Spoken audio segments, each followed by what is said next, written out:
Au bord de la lagune Aguien, dans la périphérie d'Abidjan, se trouve l'un des plus beaux sites d'écotourisme du pays, le domaine Bini.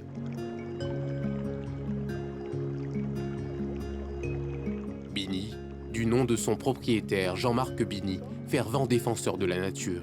C'est la première fois sortie depuis le Covid? Non, les chiens. Ah, Shakira. Ah. Cet ancien banquier, amoureux de la nature, a créé ce site écologique il y a 1 an pour préserver la verdure. Un site qui lui a demandé un investissement conséquent. J'avoue que je ne calcule pas, puisque nous travaillons directement avec la population. Donc du coup, c'est les matériaux locaux qu'on prend. Hein, toutes les chaises sont faites par les villageois, les papeaux, les cabanes, tout. Donc le coût, on peut dire que ça nous coûte un tiers de ce que ça aurait pu nous coûter si on devait faire un réceptif hôtelier ou un grand restaurant et tout. Chaque semaine, des centaines de visiteurs viennent ici contempler la nature dans toute sa splendeur, comme cette famille venue pour une balade en lagune. Une visite touristique qui coûte entre 10 000 et 15 000 francs CFA par personne. Ismaël Olivier sont natifs pêcheurs. Donc, le domaine de la pirogue, il maîtrise ce domaine-là à la perfection. Donc, vous êtes en de bonnes mains. «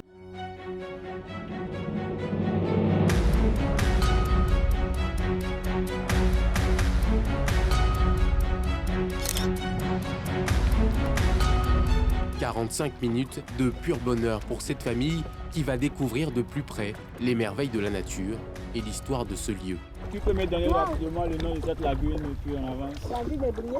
Non, Comment ouais? non. La ville est bouée. Lagune Bini. Oh, d'accord, je vous aide. Aujourd'hui, nous sommes sur la lagune Adjien.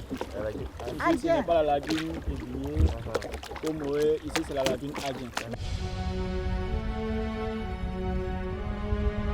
Au sortir de cette balade, difficile pour cette dame de 68 ans de retenir ses émotions. Elle, qui a été invitée ici par sa fille à l'occasion de la fête des mères. On est magnifique. C'est la première fois que je monte en pirogue. J'ai même pas eu peur. C'est pas croyable. C'est pas croyable. Vraiment, c'est beau. Les oiseaux qu'on a vus, des jolis oiseaux. Hein? On devait venir souvent, quoi. On a des belles choses comme ça et puis on reste chez nous. Ben, merci à Bini, quoi. Les enfants, eux, sont stupéfaits du paysage offert par la nature. Vu des feuilles, les crapauds se posaient dessus. Puis on a vu des filets. Et puis on a aussi vu des fleurs qui poussaient dans l'eau. Ce qui était plus magnifique, c'était le paysage. Un écosystème, un village, une activité écotouristique. Voici le concept prôné par Jean-Marc Bini, qui a associé les villageois à sa cause. Ce matin, c'est le chef du village de Kofakwa qui lui rend visite. On ne peut pas faire de l'écotourisme sans les villageois. C'est impossible, à moins que ce ne soit pas de l'écotourisme, que ce soit une autre forme de tourisme. Parce que les villageois détiennent des secrets, des savoir-faire, un savoir-vivre. On les a trouvés là, c'est parce qu'ils ont protégé l'espace où ils vivaient. C'est ce qui nous a permis aujourd'hui, nous, au temps présent, de les trouver là. Ici, la plupart des employés sont des jeunes de ce village. Une manière pour le défenseur de la nature de faire adhérer la population locale à sa vision, celle de défendre l'écosystème. Je vois ces jeunes filles, ces jeunes gens qui travaillent ici, qui sont des guides touristiques, qui font la cuisine et tout ça. C'est des villageois. C'est des gens d'ici. Mais s'ils peuvent en tirer quelques effets financiers, c'est une bonne chose.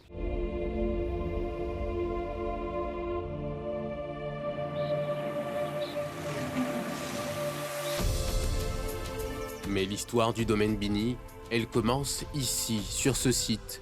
Un domaine familial situé à une 50aine de kilomètres d'Abidjan. Le domaine Bini Forêt, un domaine mosaïque à la végétation riche et diversifiée. Chaque semaine, accompagné de son équipe, Jean-Marc vient s'assurer du dispositif mis en place pour accueillir les touristes.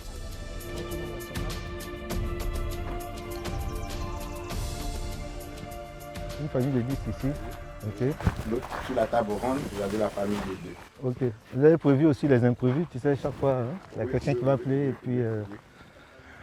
Donc actuellement, la mise en place que tu as faite, c'est pour à peu près combien de personnes? Une trentaine. Ok. Ce site, est resté fermé pendant plus de 2 mois à cause de la crise sanitaire que traverse le pays. Pour la reprise des activités, le fondateur du domaine met l'accent sur les mesures barrières. Nous attendons des familles ou des groupes. Donc, il y a famille et groupe. Bon. Nous, on dit famille comme ça, on sait que... Voilà. Et en respectant les mesures barrières, on se dit, s'il y a un groupe qui vient, c'est peut-être un clan qui s'est créé pendant la période de distanciation. Donc, on les confine ensemble. Puisque, voilà. Et souvent, c'est des familles, tu ne peux pas séparer des familles, mais tu peux séparer un groupe d'un autre groupe. La réputation de Jean-Marc et de ses domaines a dépassé les frontières de la Côte d'Ivoire. Ces activités attirent même des étudiants européens à la recherche d'expériences dans le domaine de l'écotourisme. Alors Rémi, finalement tu es devenu plus ivoirien que... C'est toi qui es au Bangui aujourd'hui. Oui, aujourd'hui c'est pour moi. Rémi est un étudiant français en agronomie. Après l'Institut national polytechnique Félix Houphouët-Boigny de Yamoussoukro, il est venu en stage au domaine Bini Forêt. Une expérience nécessaire pour la validation de son diplôme. Parce que c'est l'un des seuls acteurs d'écotouristique en Côte d'Ivoire et que c'est un domaine extrêmement porteur, surtout pour l'Afrique, avec les ressources naturelles qu'elles ont, qui sont à valoriser mais aussi à protéger. Et ça, c'est ce qu'on a vu pendant mon module à l'INP, à l'ESA. Et c'est sur quoi je voulais travailler, c'est faire découvrir la nature ivoirienne tout en la protégeant. Et je pense que l'écotourisme, c'est la meilleure manière de le faire. Emma, une autre étudiante en tourisme et management, est venue directement de la France pour faire son stage au domaine Bini.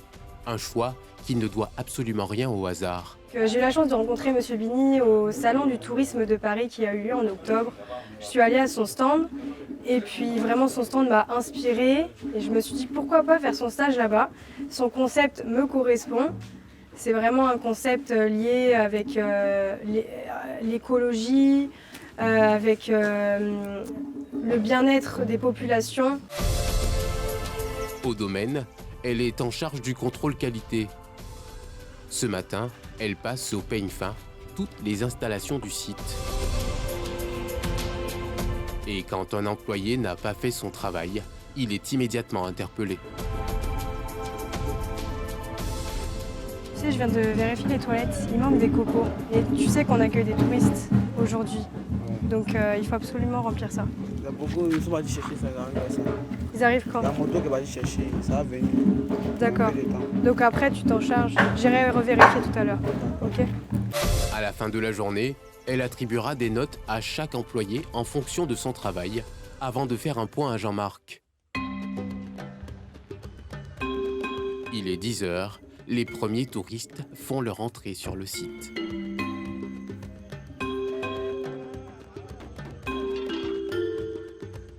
Ici, tout se fait dans le respect des us et coutumes. La tradition voudrait qu'on ne laisse aucun étranger arriver chez soi sans lui servir de quoi épancher sa soif. Alors, on propose aux visiteurs du vin de palme, aussi appelé bandji, fraîchement récolté et servi dans ces calebasses, ainsi que du lait de coco. Une manière de les initier au concept de ce domaine. Vous ne vous êtes pas trompé d'endroit, vous êtes venu de plein pied dans la nature et donc nos activités ici sont axées carrément sur la nature. On va visiter champs et bois, on vous parlera de ces champs-là, de ces plants-là, comment est-ce que ça pousse, comment est tout ça et comment est tout ça. Vous avez la possibilité de faire des prises de vue, de poser des questions pour vous renseigner. Ce couple est venu profiter des bienfaits de la nature après plusieurs mois de stress au travail. Franchement, je ne m'attendais pas à ça. Je croyais que bon, en arrivant, on trouverait quand même des habitations assez modernes, avec du ciment, avec... non, je vois qu'on profite vraiment de la nature. Ça correspond à ce à quoi on s'attendait pour se replonger dans cette nature-là que malheureusement on ne vit pas toujours parce qu'on est toujours en train de courir pour le boulot à Abidjan, on n'a pas le temps. Bâti sur une superficie de 70 hectares, le domaine Bini Forêt est composé essentiellement de forêts, de champs de cacao, d'EVA et d'autres plants. Ici, nous sommes dans un champ de cacao. Et sachez que la Côte d'Ivoire est le premier pays producteur. Et ensuite de ça ici, on a 3 variétés en Côte d'Ivoire. On a Forestero, Criollo, très souvent on appelait ça cacao ghanéen, et Mercedes. Voilà. Et ces 3 variétés-là, on obtient, quand on harmonise tout ça, on obtient un très bon chocolat. Oui, j'aurais une question, Kevin, s'il te plaît. Oui. C'est quand la période de récolte du cacao? Parce qu'en France, on en mange toute l'année. Mais je suppose que c'est pas toute l'année qu'on le récolte. Ici, on a 2 périodes de récolte. Pour la grande saison, de octobre en mars, et pour la petite, maintenant, actuellement, on est dans la petite saison là. Voilà. Donc du coup, là, juste en juin et autres, ça, c'est la petite saison là. Les touristes ne boudent pas leur plaisir une fois au cœur de cette verdure. Par contre, je crois qu'il est mûr. Celui-là. Ouais, mais il est bon. Ok. D'accord. Il y en a beaucoup. On en voit un peu plus haut là. Il y a un autre mur ici. Bien mûr. Je dirais que c'est comme si j'étais dans mon milieu. J'ai grandi dans des plantations de cacao, celles de nos parents. Donc je sais un peu ce que c'est. Je me retrouve donc un peu dans un milieu que je connais très bien. Une randonnée qui va durer des heures avec la visite de plusieurs plantations. La marche se termine par un obstacle, une sorte de défi à relever. Et c'est Emma, la jeune stagiaire, qui se lance.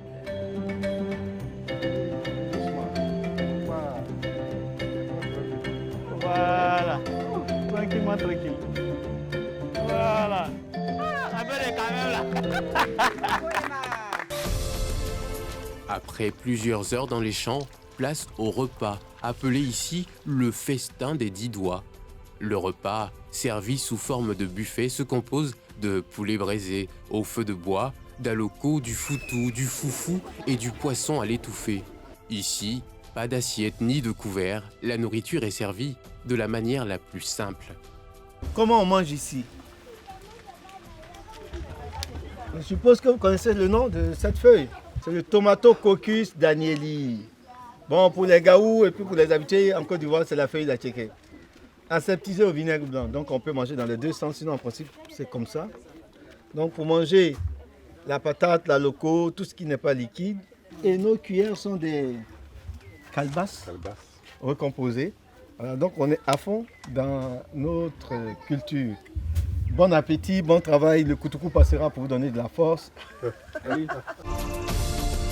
Un vrai régal pour les amoureux des mets du terroir. Très bon, c'est du foufou avec une sauce claire au poisson.